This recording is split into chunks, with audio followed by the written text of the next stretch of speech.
안녕하세요. 킹무법인위원회에 오신 것을 환영합니다. 저는 유달준 변호사입니다. 저는 안재훈 변호사입니다. 저는 김용주 변호사입니다.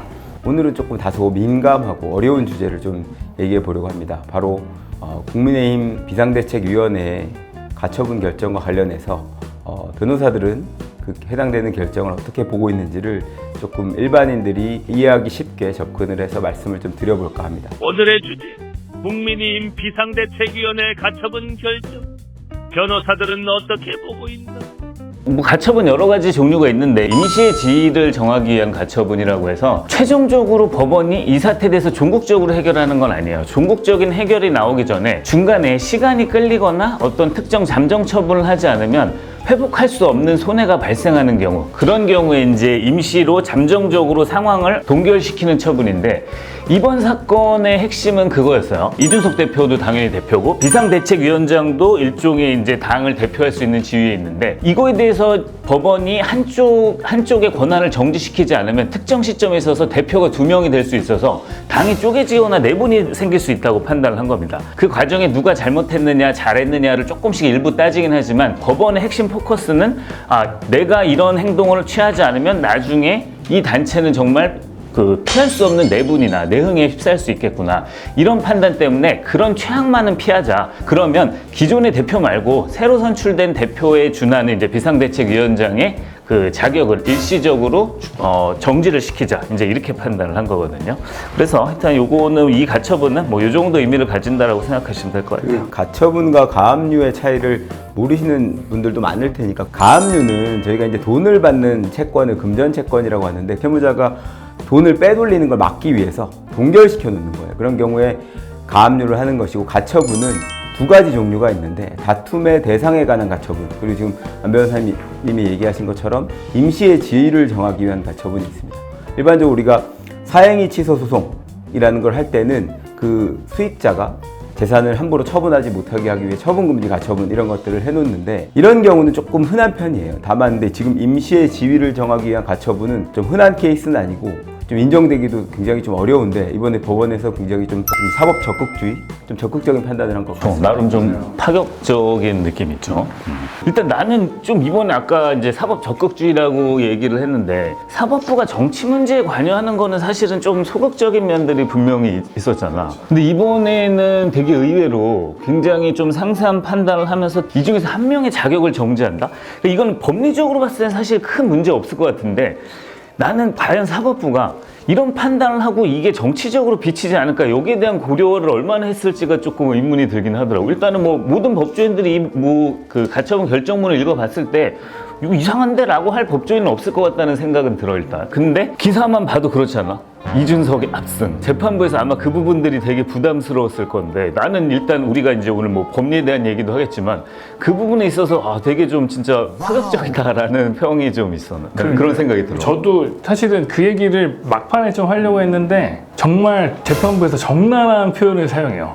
적나라한 표현. 근데 이거는 뭐 지금 얘기하면 너무 결론 같으니까 그건 좀 천천히 얘기하고. 이 결정이 나고 나서 국민의힘 입장에서는 정치적인 판단을 한 것이다, 이런 비판, 비난을 하고 있는데, 사실 이거는 조금 저는 어떻게 보냐면, 최근 몇 년 이렇게 됐죠. 사법의 정치화, 그리고 이제 정치로 해결돼야 될 문제들을 사법의 영역으로 끌어들여서 해결하는 분위기가 많이 생겼잖아요. 사실 이거를 어떤 정치적인 정당의 자율성을 침해하는 문제냐라고 했을 때, 대한민국의 헌법이 있듯이 정당에도 이제 당헌이라는 헌법이 있단 말이죠. 당내에 이제 규율을 하는 법에 대한 것인데, 과연 그 법에 따라서 정확한 절차를 지킨 것이냐, 이 부분은 헌법 8조 2항을 보면 정당의 조직, 목적, 활동은 민주적이어야 된다라는 규정이 있는데, 사실은 당원권 정지라는 윤리위 결정이 당대표의 해임이라는 결과가 회복할 수 없는 손해를 일으킬 수 있는 상황이기 때문에, 법원의 결정이 무리했다, 선을 넘어서 더 정치 영역까지 끼어들었다, 이렇게 보기 좀 어려운 것 같아요. 그러니까 이게 실제로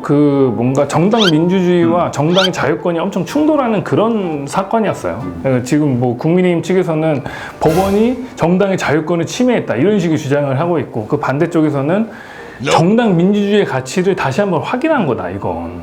어떻게 보면 당대표는 국민의힘 당원 전체 그리고 국민들이 선출한 대표잖아요. 민주적 정당성으로 따지기에는 그 당원 전체의 투표를 받은 당대표의 그 정당성을 이길 수는 없는 거죠. 그거 가지고 되게 말이 많았고 실제로 재판부에서는 그렇기 때문에 이 비상 상황이라는 이 요건의 판단함에 있어서는 굉장히 엄격하게 따져야 된다. 이렇게 이제 시작을 했거든요. 하여튼 그러면 이 상황이 비상 상황에 해당돼요? 안 돼? 어떻게 생각해요? 그 법원은 일단 이거는 당원에서 규정된 비상 상황이 아니기 때문에 전체적으로 잘못됐으니까는 일단은 이제 비상대책위원장 일단 스탑 이렇게 판단을 한 거잖아요. 어때? 거기에 대해서는 두 분 어떻게 생각해요? 정당이 자율적으로 결정할 수 있다고 해서 규칙이 있는데 규칙도 무시하고 정할 수 있다 이런 건 아니거든요. 당원에서 이제 그 비상대책위원회를 발족할 수 있는 요건이 있습니다. 당 대표가 거리가 됐거나 최고위원회가 기능을 상실했을 때. 근데 법원에서는 권위와 사고를 구별하고 있는 거예요. 권위는 대통령이 사망했다거나 아니면 탄핵 등으로 더 이상 직을 수행할 수 없을 때. 그러니까 그 일을 할 사람이 없을 때가 권위인 거고, 일을 할 사람은 있는데 여러 가지 뭐 아프다든지 이유로 이 직무를 수행할 수 없을 때를 사고라고 본단 말이에요. 근데 분명히 당원에는 권리라고만 되어 있고, 또 제가 또 막 찾아봤는데 보면 29조에 권한대행 규정이 있는데 이 경우가 어떻게 되어 있냐면 당대표가 권리된 경우라고 되어 있고, 29조 2에서는 당대표가 사고 등으로 직무를 수행할 수 없을 때. 그래서 사실은 권리와 사고의 경우에 권한대행, 직무대행이라고 명백하게 구분하고 있어요. 그렇기 때문에 당대표가 당원권 정지된 것을 직무 수행을 불가능한 정도라고 본다면 이건 사고에 해당되고, 당원에서 정한 요건이 사고가 포함되어 있지 않기 때문에 비상대책위를 발족할 상황이 아니라고 보는, 그게 법률적으로 맞다고 생각합니다. 두 번째 요건으로도 이제 최고위원회가 기능을 상실한 경우, 이제 이 좀 말씀드리자면 과반수가 사퇴를 한 건 맞아요, 최종적으로는. 근데 이게 의결사항 중에는 꼭 과반수의 의결을 요하지 않는 경우도 있어요. 그러니까 4분의 1만 의결해도 이제 찬성해도 이제 통과되는 경우도 있고, 가장 결정적으로 국민의힘에서 우리 지금 비상 상황이야 라고 선포했을 때 최고위원이 4명밖에 사퇴를 안 했어요.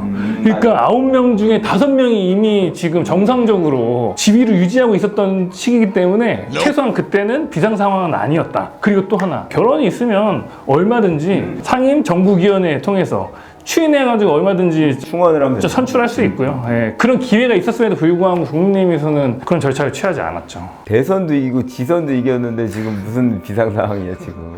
하여튼 이런 면에서 사실 지금 이제 그 두 변호사님 말씀해 주셨지만, 이게 그 결정문을 받아본 법조인들은 사실 웬만하면은 이 결론 논리 자체는 동의를 할 거고, 법적으로는 사실 되게 길게 할 얘기는 별로 없는 것 같긴 해요.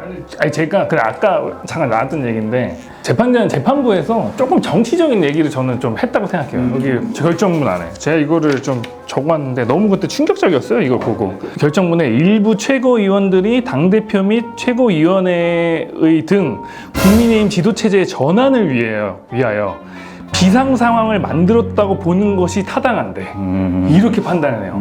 이거는 되게, 나 이거 솔직히 너희들이 그 이준석 당대표를 복귀 못하게 하려고 이렇게 지금 내부적으로 짜고 치는 고스톱 아니야, 니네들이 그렇게 설계한 거잖아, 이런 표현이거든요. 이걸 재판부에서 이런 표현을 썼다는 게 전 너무 놀랍더라고요, 개인적으로. 맞아. 근데 진짜 뭐 판결문에 못 쓸만한 표현이냐라고 하면 그렇진 않고, 뭐 저런 식의 설시가 판결문에 있는 건 맞는데, 이 문제가 정말 지금 집권 여당의 내응을 겪는 상황에서 나왔다고 하기에는 되게 진짜 민감한 부분을 건드린 게 맞는 거긴 하지. 그러니까 왜냐면 이게 국민들은 사실은 이게 정치색이 있는 거는 이것도 맞고 저것도 맞을 수 있으니까 딱 이게 맞다 저게 맞다 이렇게 판단하기 좀 어려운데, 근데 이걸 사법부에서 법원에서 판단했다고 하면은 그거를 부인하는 건 진짜 어려운 문제란 말이죠. 이거 마치 결론이랑 결과를 정해준 것 같은 그런 느낌이 좀 그러니까 들었어요. 사실은 저 부분은 조금 더 신중했어야 되지 않나라는 생각이 들긴 들어. 그러니까 누가 맞고 틀리고를 떠나서. 근데 이제 법원의 판결이 이런 식이죠. 이렇게 보면은 사실들을 이제 나열하고 적시한 뒤에 이 사실에 기초하면 이런 것으로 보인다. 그 우리가 이제 뭐 내심의 의사는 알 수 없기 때문에. 이건 많이 쓰는 거긴 해. 그런데 실제로 비대위가 출범하게 된 일련의 과정들을 보면 나는 저렇게 보는 것도 나름 좀 합리적인데, 좀 판사님께서 굉장히 그 용기 있으시다. 그러니까요. 나도 딱 이 느낌이야. 저렇게 볼 수 있어. 하지만 와, 이 문제에 있어서 이거를 딱 명시를 한다?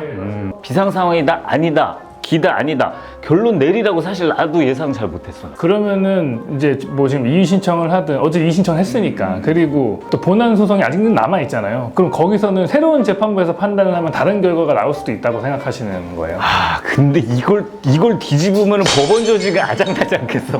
나는 또 그런 느낌이 좀 있는데, 그러니까 옳고 그름을 떠나서 야 나는 쉽지 않을 것 같은데 이거를 법원에서 뒤집는다는 게. 마지막으로 우리 중에 선관위 민주주의의 꽃이라는 선거제도에 있어서 선관위 위원을 한 적이 있단 말이지. 선관위 위원들 무슨 일 하는 겁니까? 사람들 잘 모를 수 있잖아요. 선거의 공정한 관리를 이제 감독하는 건데, 사실은 웬만하면은 이제 우리나라 선거 관련된 법이 정비되고 정비돼서 되게 촘촘하단 말이야.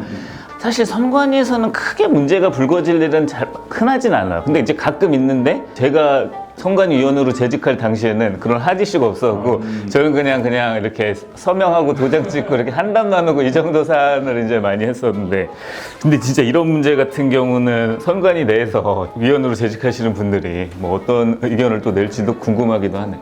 그래서 저희가 오늘은 뭐 이제 뭐 본의 아니게 정치 얘기를 저희가 뭐 일부러 당연히 하진 않는데, 그 가처분 결정이 내려짐으로 인해서 법률관계와 밀접한 영역에서 저희가 제한적으로 정치 얘기를 좀 해봤습니다. 앞으로도 뭐 당연히 저희가 뭐 적극적으로 정치 얘기를 하는 일은 없겠지만, 이렇게 법률 문제와 관련된 이야기가 있다 그러면 언제든지 이렇게 얘기하면서 좀 시청자들과 의사소통하는 기회가 됐으면 좋겠습니다. 오늘 이야기는 여기까지 하시죠. 네. 감사합니다.